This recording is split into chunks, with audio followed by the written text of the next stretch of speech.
It's been about 2 years since I first bought the DJI Ronin 4D. Now, after all the specs, all the hype, everything that you've learned about this camera, how does it actually hold up in a consistent production environment where there's a lot of demand and stress?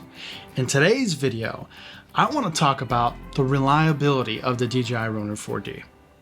Let's dive in.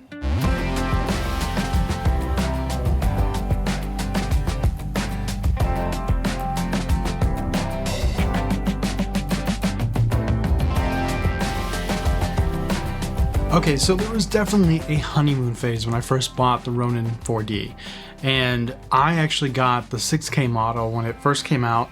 Well, like about 6 or 7 months after it came out. I never actually updated to the 8K model. I never found a need to update or get the additional sensor, so I've always stuck with the 6K model. So just keep that in mind. For this video, we're talking about the 6K version, but honestly, we're going to be going over things like the ecosystem and just the general reliability of the DJI Ronin 4D. So I think it applies to both models. I bought it with the idea that it was going to replace a camera rig, right? Having to rig out your camera, and in the long term, it was going to be cheaper than rigging out like a camera, like a Sony a7S III or FX3 or whatever. And I was definitely in the market for a cinema camera, and I definitely felt at the time that this was a unique cinema camera, and I still do think that it is a true cinema camera. I mean, it has been used in cinema, so I think it's kind of proven itself in that form factor. It's not necessarily proven like Sony or Canon and so forth, right? DJI was really just jumping into it. This is DJI's first camera, right? Actual handheld cinema camera, right? DJI is known for drones. I know they're venturing out now in different things like 360 cameras, but back then, this was it. This was the only actual handheld camera that you can get from DJI. So a few things that wowed me and continues to wow me and wows everybody else that sees this camera is obviously that 4D axis, right? Giving you the 4-axis stabilization, which is not a gimmick. It also gives this camera the very affectionate nickname of being the chicken neck camera. But honestly, this still does wow me and it works great. It's a feature that makes this camera truly, truly unique.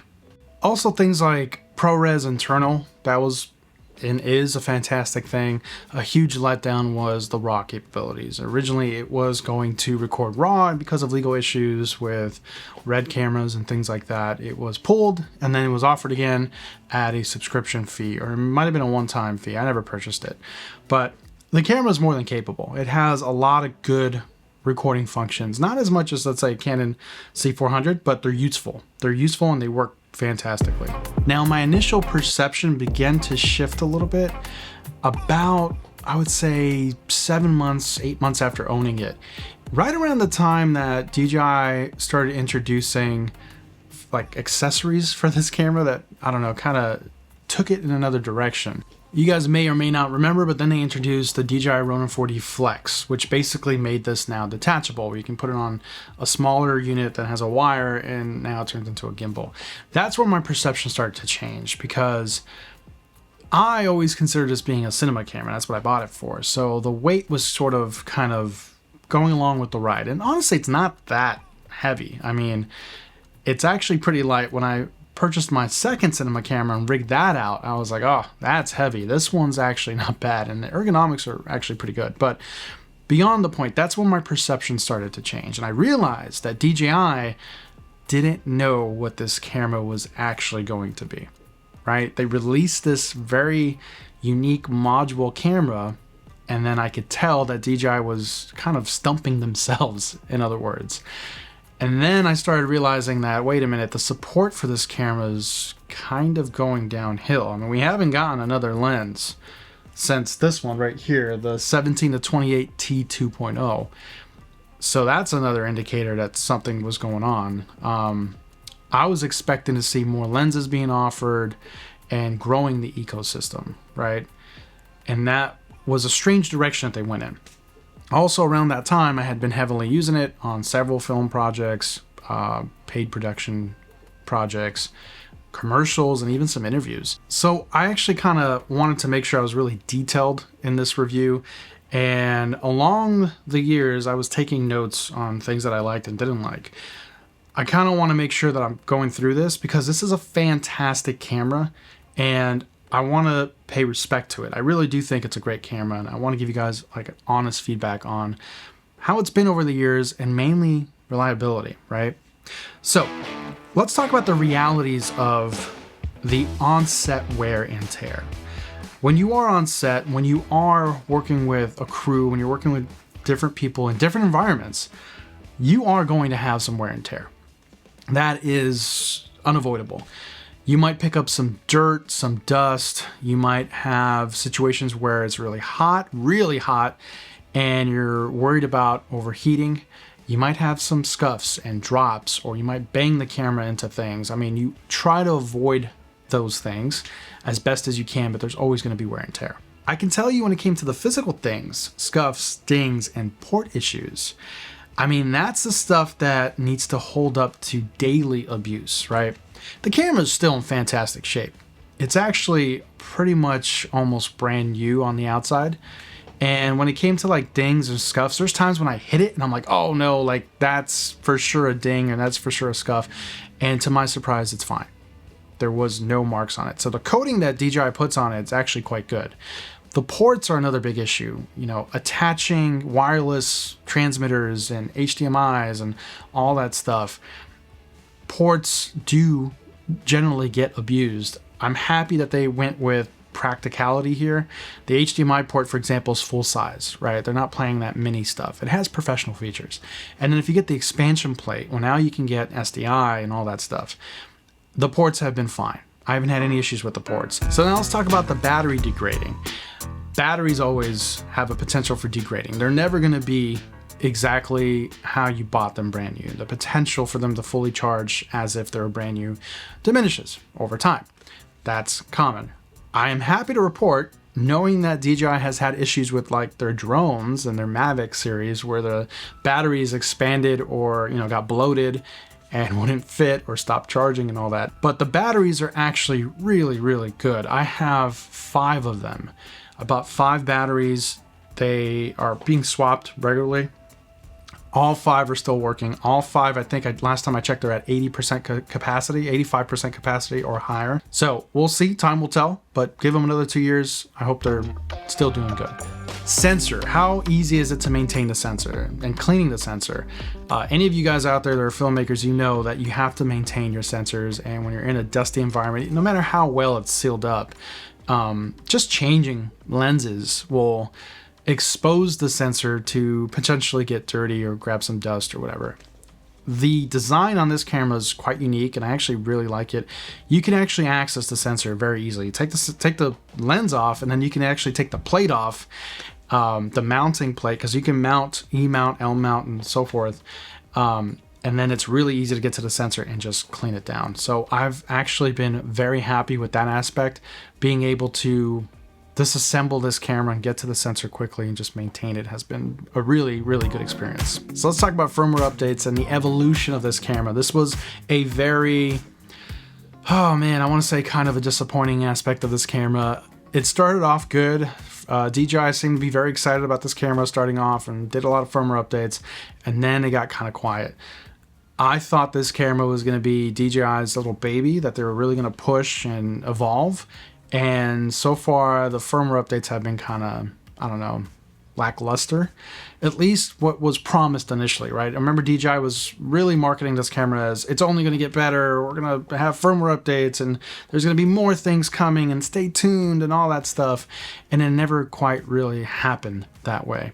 I mean, the camera functions fine as is. It's actually one of the best menu systems ever that I've ever used for a camera.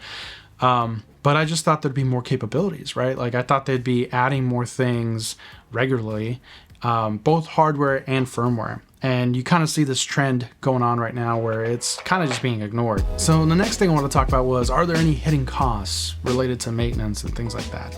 And in particular, I mean, anytime you buy a camera, right, the accessory lifespans, right, of certain things, like the cables. Are the cables still working? Any proprietary media, like the hard drive that we talked about earlier? How about the monitor? Are any of these things built to last? All the cables screw on, right? So DJI has kind of thought things through and made sure that, you know, they weren't just plugged in, or they gave you some wonky accessory to prevent cables from being ripped out of their sockets and things like that. All the cables actually do screw in. Now, there's 3 major things that you should be concerned about with this camera if you do decide to buy it: the monitor, the 1 terabyte SSD, and the radar. Those are 3 components that if something does go wrong, you're gonna have to shell out more money. I haven't had any issues with any of them. The monitor is one of the best monitors on the market. I mean, not only is it big, easy to read, easy to follow, touchscreen, controls the camera perfectly, all that stuff. It's just been fantastic. The LiDAR I thought was going to be an issue. I thought that was going to be questionable. If it breaks, you're screwed, right? You lost autofocus. But I was always concerned that the LiDAR was going to be the weakest link, and surprisingly, there's not a scratch on it. It has actually held up quite well, and the LiDAR is replaceable. It's relatively cheap, so that's another good thing, right? Honestly, when it came down to the components, the SSD was probably my biggest concern, and that 1 terabyte SSD has been holding up. So I have good news to report on all of the critical items on here. They are actually built to last. So what about value and long-term depreciation? So I think this comes in at a very good entry-level cost. I mean, you're getting a lot of bang for your buck, and it's a beautiful image and a great ecosystem. It has its limitations. It's sort of a specialty camera, but you can definitely command respect when you walk in with this thing, and the product that you're going to be producing is going to be exceptional. Every time I use this thing, it's always been something that everyone hovered over and talked about, right? It's definitely a conversation piece, but then also they were always happy with the finished project and were blown away. Remember, this is just a 6K model. I heard the 8K model is even better. But I think depreciation-wise, it definitely depreciates. So it's not a very popular camera. There's not a ton of people out there using it, right? It's almost unknown to a lot of people, or people just wrote it off as a gimmick. Oh, it's the chicken neck camera, and they just wrote it off. I think if you are looking in the used market, you're probably going to get one at a very good price, loaded with features. So it's not something that I bought thinking, oh, I'm going to sell and make my money back one day. I bought it as a tool that's going to make me money. So in 2025, is the Ronin 4D worth it? Here's my honest opinion. Yes, I do think it is absolutely worth it. I have 0 regrets buying this thing. I'm actually looking forward to see if they'll continue to support it. Hopefully they do, or what the next model is going to look like from DJI. There's only 2 scenarios, right? Either they've abandoned this platform and they're like, oh, we shouldn't have done this, or they don't know how to market it or expand on it. Or 2, they're already working on the update, Mark II, and that's coming out, so they're just going to go all in with that and continue down the line. So I hope it's that, right? I hope that they're going to continue, because it's been fantastic. Picture quality is beautiful. The 6K resolution is beautiful. You are going to get professional video out of this thing. Every time I've used it, people have been surprised. And I actually had a project where there was 3 different cameras that were being used. This one, a red, I think it was a Komodo X, and then a Canon C400. And when we got in post-production, and we were all editing everything for this commercial that we're shooting for a client, we were just so surprised how the DJI Ronin 4D can just kind of adapt to the other cameras. The image was clean, it was easy to manipulate, the colors were easy to just bring out, and we got exactly what we were wanting to get in post-production. Big selling point, and its biggest pro, is that gimbal and that 4th axis, the 4D feature. And if you're going to be doing a lot of movement shots and really tight areas that you got to get through, this is the camera to reach for. I can't stress that enough. Anytime we have anything that's really heavy on the motion, we got to go handheld, or we're in tight spaces where we got to put someone in a tight area, tight corner or whatever, and get the shot, this is it. This is it. We don't have to rig anything up. We can get an amazing shot with it, and it's going to look professional and exactly how we planned it out to be. So that would be the biggest pro. The cons, it's the lens limitations and the lack of support. There's not very many lenses that are being offered, native lenses that are being offered. Yeah, you can get the Sony E-mount and you can add some Sony lenses on there, but the DJI lenses work so much better, right? I mean, this is probably my favorite lens right now, the 17-28. You can zoom in with it, the autofocus works flawlessly, all that stuff. But there hasn't been anything else from DJI other than the first three that they released, the, what was it, 24, 35, and 50. I would really like to see DJI offer something that's kind of medium range, maybe like a 24 to 70, or I don't know, you know, a 35 to 85, something like that. Give us a little bit more. That also kind of is another segue, right? It's like, who is this camera for? It is a unique platform. It is a specialty camera. It's the people that are like, you know, small budget and are getting things done for themselves, and, you know, small man crews that need to have this big production value but at a much better, lower cost.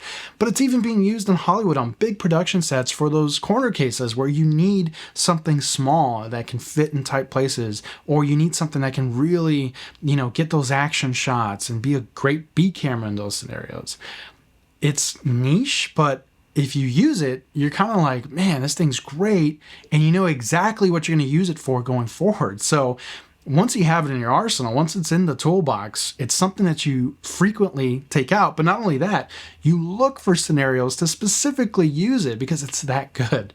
So yeah, it's a unique camera, but it's not a gimmick. I'd love to hear from you guys. What do you guys think about the Ronin 4D? What do you guys think about the lack of support? Is this a camera that you own, that you want to own, or do you just think it's a gimmick?